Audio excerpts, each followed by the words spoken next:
中国重返联合国50周年，向世界讲述中国故事。The scope of China, the political spectrum of China, the support that it provides to the spirit of multilateralism is witnessed by everyone in the United Nations. 新冠疫苗接种竞赛白热化，疫苗分配不均困境和解。There will be no herd immunity unless we make sure that the world's population is also immunized. So we can't leave anybody behind, and that's the nature of vaccine. 风云对话专访联合国驻华协调员常启德。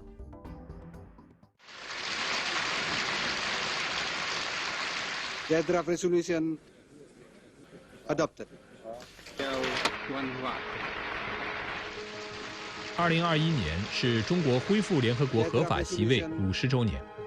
中国作为联合国的创始国和安理会5个常任理事国之一，近年来随着综合国力的增强，在联合国发挥的作用日益扩大，与联合国在各领域的合作也不断深化。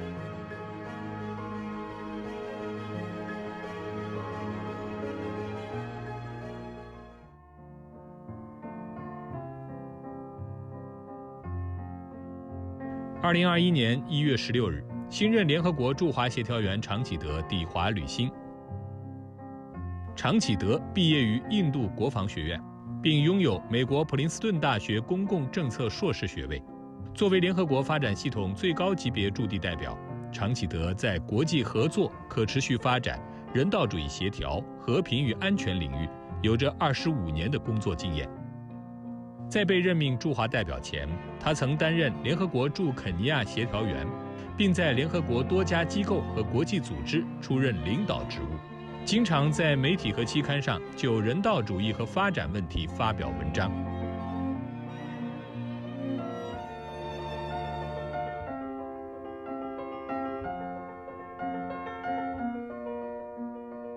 Good afternoon, Your Excellency. Welcome to Phoenix. Thank you, Xiaotian. Thank you for having me on your show. Thank you. That's very nice of you to come. So we noticed that you actually already have a very beautiful Chinese name, Chang Qide. Well, I have a very competent group of staff members in my team. Even before I came to China, they'd already decided to name me, and they then consulted with somebody in Peking University, a lady by the name of Dr. Lucy Chen. And then they decided that they would give me this name. I hope I stand up to the name itself, because if it means eternal virtuosity, sometimes I wonder if I'm always there. So I have much more of a challenge to be what that name depicts me to be. Anyway, you already impressed people with this beautiful name. Yeah. Yes, it's beautiful. So you've already been in China for a couple of months, right?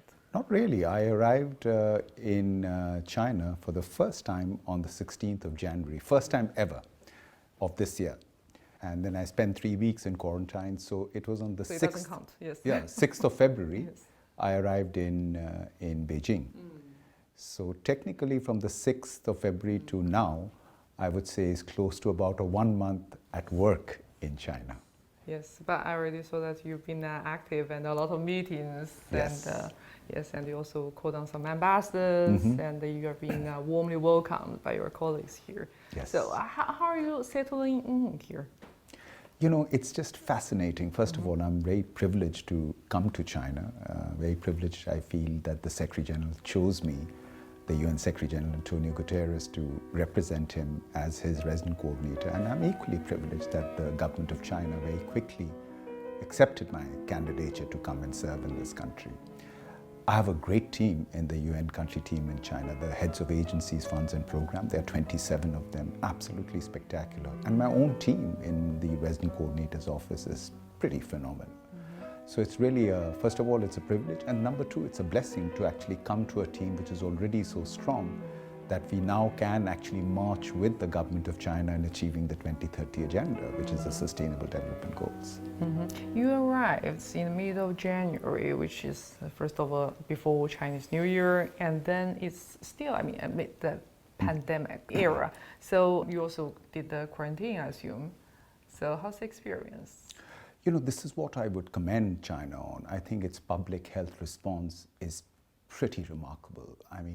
The fact that it has been able to make sure that it has quelled or flatten the curve of the COVID-19 pandemic shows that it's possible to do it. And what is it that really matters? First of all is the prevention side. And prevention is making sure people wear masks and keep the safe distances, and making sure that there is a robust health system in place which works in lockstep. So when I arrived at the airport in Gwangju, I was quite amazed to see every department of government working seamlessly to make sure that every passenger came in and was properly screened. And even before, even in Nairobi in Kenya, we had to go through several tests, including the NAT and IgM test. So by the time you boarded the flight, you were, they made sure that you were infection free. How's the general situation of the COVID in Africa anyway? Well, by and large, okay. I think because many countries in Africa embraced, and particularly in Kenya where I was working, President Kenyatta, the president of the country, actually made sure that right in March, there was already a protocol of quarantine and lots of messages on the key messages on the prevention side. And as the UN resident coordinator, what we did was really sent in about 150 of the UN staff to support the government of Kenya in its response. But what we've seen is countries that have done well in preventing it, it has stemmed at the leadership level. When there is the right leadership, countries can stop it from happening. Perhaps Africa maybe it's a young population that it was not affected so much. And because they have been used to fighting off Ebola and fighting the HIV pandemic, maybe the systems were robust enough. I feel that Africa has not done too badly given the scale and the devastation that this particular pandemic has caused in the rest of the world. We see that the experts say that a country cannot say it's 100% safe until at least 70% of the population is vaccinated. True. I mean, now the countries have the capacity or are still striving to produce the vaccines at this stage. But later on, we'll reach the stage of distribution, massive distribution. So how can we really ensure the efficiency and the fairness of the distribution of the vaccine, especially to the less privileged countries? Right. So I think equity is going to be important, and what COVID-19 has shown is that we will all not be safe until everybody is safe, and that means until everybody is immunized. So, there will be no herd immunity unless we make sure that the world's population is also immunized. So we can't leave anybody behind, and that's the nature of vaccine. That's the nature of a very smart mutating microvirus which is invisible to our eyes. And what is important now is where countries like China, which have stood up and said, your president, Xi Jinping, has called it a global common good. And it's very important that every head of state, every political leader embraces that, because we cannot afford to leave anybody behind, because anybody left behind, anybody left unimmunized is vulnerable, and that vulnerability will spread at lightning speed through this virus. So I think, we just have to make sure, and this is what Dr. Tedros, the UN Secretary General, keep reminding us that, the equity, equality, leaving no one behind, everybody deserves to be vaccinated, regardless of how developed or underdeveloped we are as a nation state. So I commend China for its views, for its very strong views on vaccine equity.4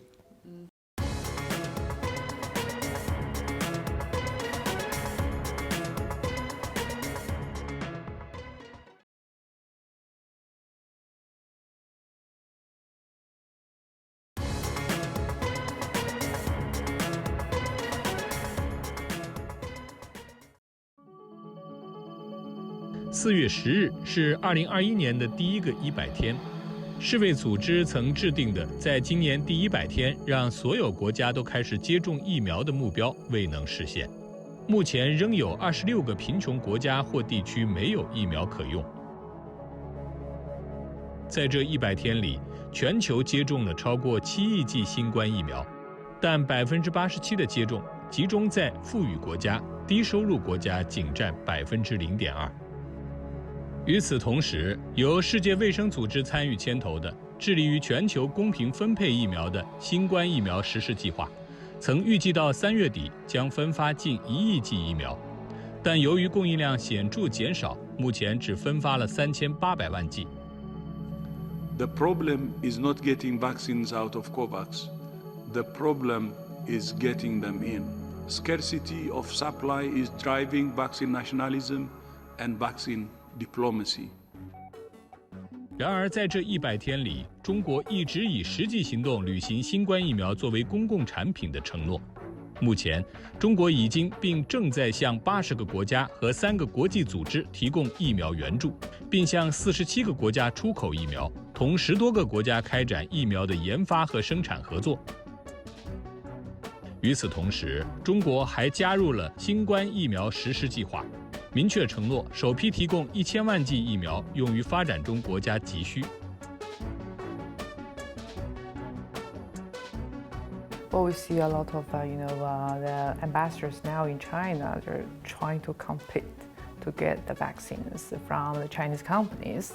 I mean, is UN playing a sort of role in facilitating the vaccine distribution at this stage? Absolutely. So the World Health Organization has what is known as the COVAX facility. And because of the COVAX facility, vaccines have actually gone to some of the remotest parts of the country, of the world, and particularly in Africa. And I also commend China that it has actually been very fair in sending vaccines to some of the countries which do not have the opportunity to be able to buy these vaccines, and they've been very generous. So once again, I think this generosity, I think this pandemic should promote a spirit of compassion. It should promote a spirit of kindness. It should promote a spirit of multilateralism, because I think this is a moment where we have to renew multilateralism in the sense that any society which is left unvaccinated, any society which is left sick, will be vulnerable, and the whole world gets vulnerable. So as your Premier Lee recently said, that health is the foundation of a healthy society. Health is the foundation of wealth of a nation state. How do you look at China's poverty alleviation work? That is pretty remarkable. I mean, what China has done in the last 40 years demonstrates that a country, a nation state with this scale of a population of 1.4 billion can actually lift 800 million people out of poverty in 40 years, and done about 100 million out of rural poverty in the last 7 years, goes to show three things. First is the political will, is the drive to ensure that we leave no one behind and really push people out of abject poverty. Second is the right public policy. So what it did was it made sure that the right public policies were made not just at the national level, but down to the provinces and the counties and to the remotest side. And the third is the kind of partnerships China forged and opened up its markets and made sure that private sector was able to thrive, and therefore employment got generated. So I think it's pretty much a poster child of success, and I hope that these are lessons as the UN Resident Coordinator I hope to share with many other countries, that it's possible to do it. The adoption of the 2030 Agenda, including 17 inspiring Sustainable Development Goals, the SDGs. Our aim is clear, our mission is possible, and our destination is in our sight. When we stand together, there is no limit to what we can achieve. It is so decided.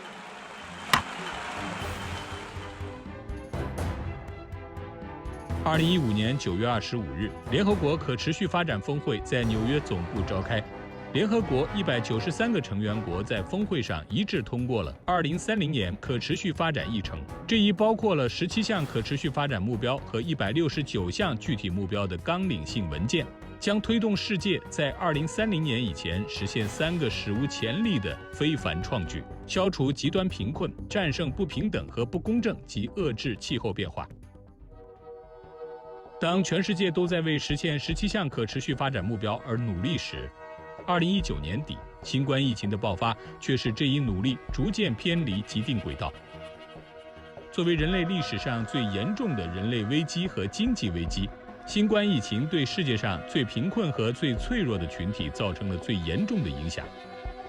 根据联合国最新报告显示，疫情后世界上最贫穷国家面临的困境，可能将实现联合国2030可持续发展目标期限后推10年。作为疫情期间来华履职的联合国官员，确保可持续发展目标的实施是长启德任期内的首要任务。Well, you just mentioned the Sustainable Development Goals. Can you please tell our audience here in China about the Sustainable Development Goals. And you also said that you're here and your mandate is to ensure the implementation of Sustainable Development Goals. So what is your mastermind on this part? So the Sustainable Development Goals is very clear. In 2015, there was the whole world came together at the United Nations and said, yes, we have to have a perspective that by 2030, we must lift people out of poverty. We must end hunger. We must make sure societies are healthy. We must look after our climate. We must have better rule of law. We must have better societies. So it is a combination of 17 goals, which essentially is meant to be the North Star or the compass into which we all as a world must unite in order to improve our own societies, but in order to improve humanity. And we've just barely got about 10 years, 9 years left to achieve the Sustainable Development Goals. In a sense, what China has shown, this is first Sustainable Development Goal, which is really has been brought up as the number one because it is also the most important, which is about ending poverty, is making sure that the country progresses and we leave no one behind. But what is most important is I, as the UN Resident Coordinator, along with the 27 UN agencies, funds and programs, will work with the government of China to make sure we safeguard those gains. We cannot allow those gains to fall apart. So that means how do we work to make sure that there is nobody left behind? It's come up in the 14 5-year plan, it's come up in the 2 sessions that we have to start minimizing the inequalities between people. And those are the areas that we will work on with the government of China. But at the same time, what I intend to do is tell China's story to the rest of the world, to say that it's possible to do it. We see that nowadays people in the world, in different countries, you're talking about, the very fierce competition between major powers. So what do you have to say on this? Xiaotian, I just see that what the COVID-19 has done, it struck the world like a bolt of lightning. And in that bolt of lightning, we saw the flash come out. And in that flash, we saw the inequality, the real inequality. And that inequality has emerged even in the most advanced countries where you thought it was not possible. The important thing is that this pandemic, it rivals the Great Depression. It has led to major loss of lives and livelihoods. And when I'm talking about the Great Depression of the 1930s, it's an economic crisis. During an economic crisis, the world must unite to be able to share knowledge, to be able to trade, to be able to prosper together, because we cannot afford to have competition in an environment where everybody has been hit so hard by the effects of this pandemic. So the United Nations Secretary General often reminds all global leaders that, look, this is a time for compassion, for cooperation, for collaboration, in order for us to move out of this economic crisis that we are witnessing. It's not just a health crisis, it's a development crisis, it's an economic crisis, it's a social crisis. And the only way we will overcome it by working together. And that is why when your President Xi Jinping talked at the recent Davos conference at the World Economic Forum, which happened online, he repeatedly reminded the world on the importance of multilateralism. This is what needs to be done everywhere. And I think the Secretary General's clarion call on the world uniting behind multilateralism is even more critical now. I'm glad that you mentioned the topic of multilateralism. Some people may argue that given the circumstances, the power or the functioning of the multilateralism is actually weakening. How can we ensure that it is not happening or it will not happen? Leadership matters.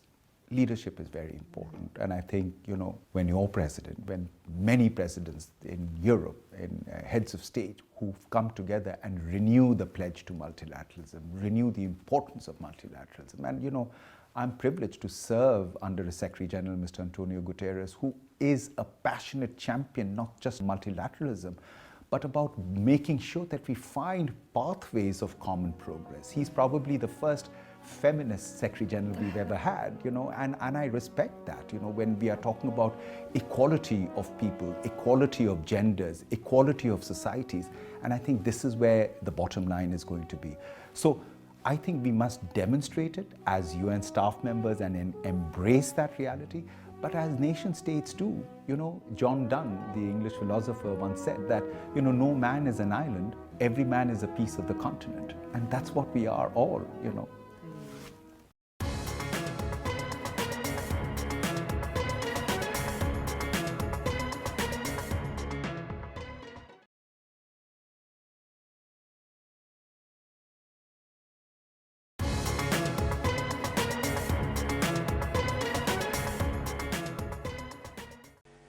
中国将提高国家自主贡献力度，采取更加有力的政策和措施，二氧化碳排放力争于2030年前达到峰值，努力争取2060年前实现碳中和。 2020年9月22日，习近平主席在第75届联合国大会一般性辩论上宣布，中国力争2030年达到碳排放峰值，2060年实现碳中和。这意味着中国作为世界上最大的发展中国家，将完成全球最高碳排放强度降幅，用全球历史上最短的时间实现从碳达峰到碳中和。中国在推动全球气候治理进程中发挥着重要作用。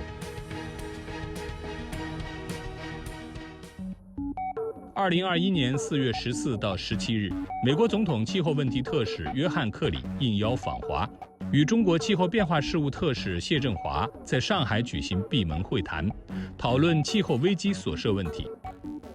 作为首位访华的拜登政府高官，克里此访能否为两国关系气候带来新变化，备受外界关注。然而，有评论认为，当前持续紧张的中美关系氛围，并不利于两国在气候变化等全球性议题上紧密团结、积极合作。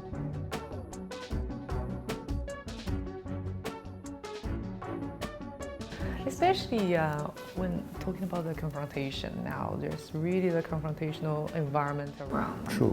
And you have just said that, well, there are a lot of problems that we need to deal with. Exactly. And that's where the future is, So I feel that this is why the importance of the United Nations is there. The fact is that the climate is in urgent crisis. The Secretary General has called it a climate emergency. It's a place where the United States, China, the rest of the world can really come together and collaborate. We are really happy to see the US has come back to the Paris Climate Accord. Very important. The fact of the matter is that China has declared that by 2060 it will be carbon neutral. It's an important message it is sending to the rest of the world, and I'm hoping that as the UN we will work with the government of China to achieve these objectives. But the world needs to come together around the climate. The world needs to come together around public health. The world needs to come together around economic prosperity. It needs to come together to advance its own people. So there are many common areas to collaborate on. And today we have. 联合国驻华协调员常启德于4月14日向国家主席习近平递交委任书。他随后在自己的社交媒体上写道：“我深切希望并祈愿，我将不负联合国和中国人民的期望。”可以说，常启德是带着极大的热诚之心与使命之感来到中国，开启他联合国驻华协调员之旅的。实际上，中国与联合国的良好关系与密切合作已经有了坚实的历史基础。第8任联合国秘书长潘基文就是很好的见证者。I used to tell Xiaotian in one of the interviews I gave that China's actions and commitments to the world and to the United Nations are commensurate with the size of China's economy. In this regard, it is a good example that China has risen as a very important player in the world and in the United Nations. 小田在与常启德的采访之后，一起观看了潘基文在新年之际通过凤凰卫视《风云对话》向全球华人发出的新年祝福视频。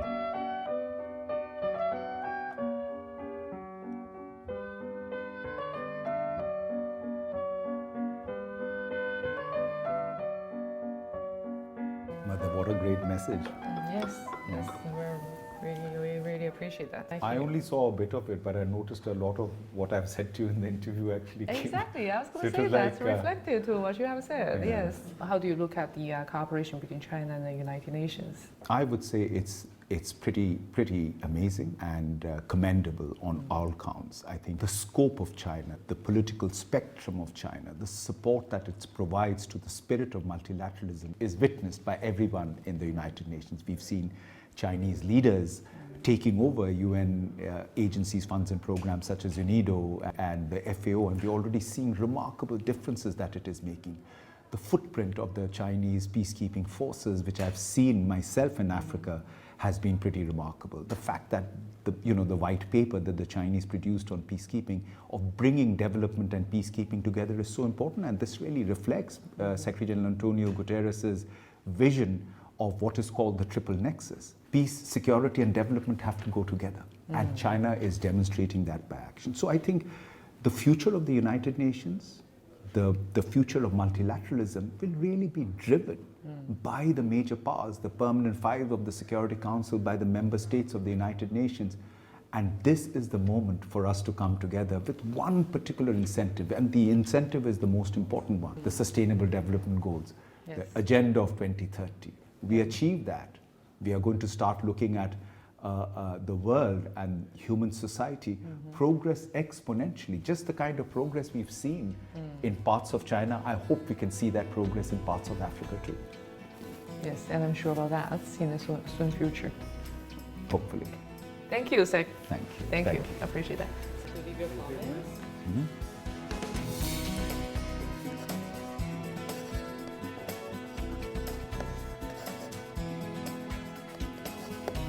Pastors and the representatives of international organizations came to join us, and this is something for you to Emerson. Oh, great. Yes. Great. It's our favorite episode. Yes. So all different signatories. Thank you very much. Thank you. Appreciate that. Thank you. What a pleasure meeting you. Pleasure. I'm very much delighted to hear that Xiaotian's new book, China is Not an Enemy, is going to be published soon. Personally, as Secretary General of the United Nations, I have had 3 interviews with Xiaotian in the past 7 years. Xiaotian's questions were always professional and thought-provoking. Her style is reflected in this book, China is not an enemy. In fact, no country should be an enemy.